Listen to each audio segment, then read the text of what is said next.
فرهاد علو سازبنده کیش دورا بلبله عفرینه او جباو خوی دنگ بیش فیری کلام و لیدانا تنبوری بویه. فرهاد و مالباتا خواه پشتی کج عفرینه هاتن کچ برکرن لکامپا در بدربونه لشهوا دمینن لوی داره او هین دده پیشوپا هنره کدو خوازه حس کرناوه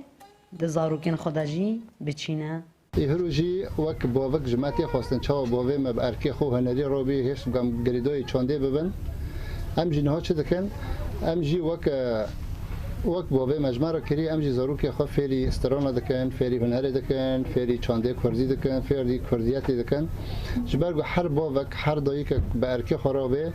لخو وگره دبیم هر کسی زاروکی خو فری استرانا جی بکن ام فری چانده خوشی بکن هر کم ام وی زاروکی خو گریدای آخه خو بکن.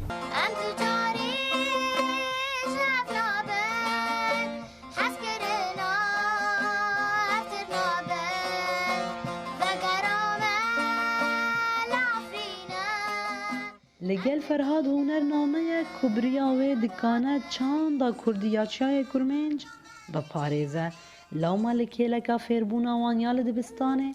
فرهاد هر دوزارو کن خو باهوز و برفینه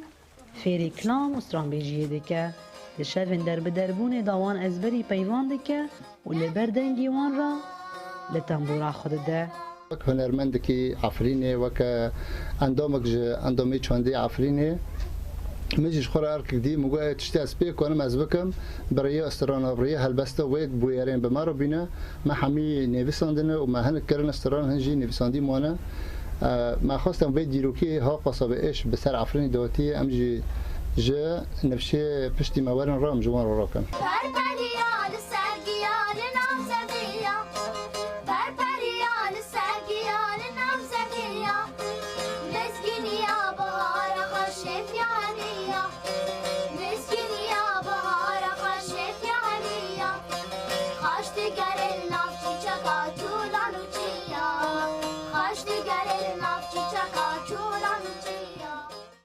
سازبند عفرینی دبیجه وی پیو و آوازین 25 سترانان چه کرنه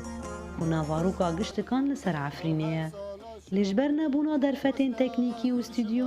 هی نکاریا وان تومار بکه که بشک جوان سترانان ده آهنگ و شاهین جدا دا پیشکش کرنه. نوروز را شدنگ امریکا